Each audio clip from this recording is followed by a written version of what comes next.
buddies, let's explore and discover the hanging bridge of Barangay Pangdan, Burawin, Leyte. Let's go!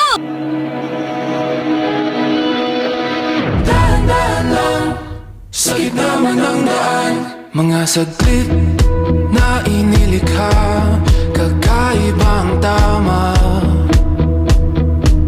ng sinag sa iyong kutis na kayo manggiyosan ba ako dinadala?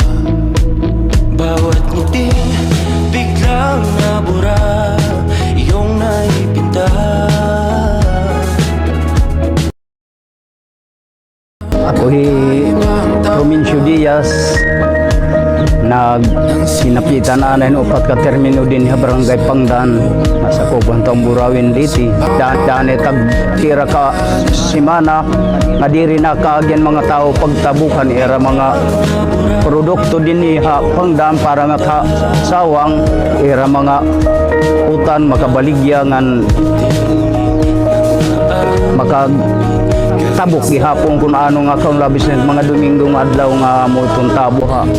Sawa. Ako ngayon ni Erma Prihula. Usa nga mulupyohanon din ang Barangay Pangdan ng Burawin, Leyte. May imulpot na nga bulig haamon nga proyekto. Pinaagihang kalahi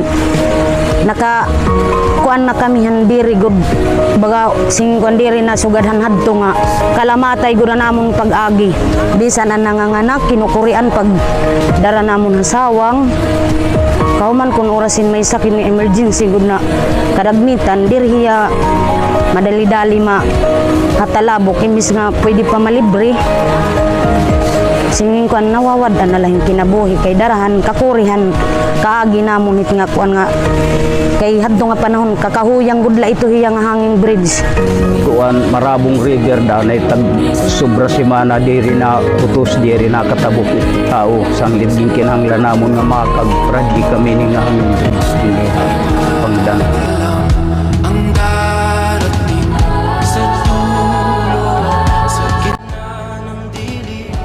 Hinilot nga amon kuan kay yan ng hanging bridges diri man hiya pwede agianin mga sarakyan kay pag sustinar namon pag mintinar nga mapanatilit hiya nga diri gud maruba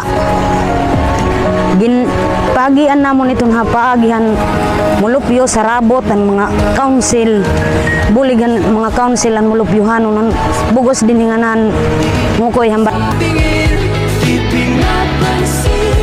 ika'y paiikuti ng dahan-dahan sa gitna man ng daan. Di pinag-isip sa dating isip magulong ka paligid sa'yo ang tingin. Di pinag-isip ika'y paiikuti ng dahan-dahan sa gitna man ng daan.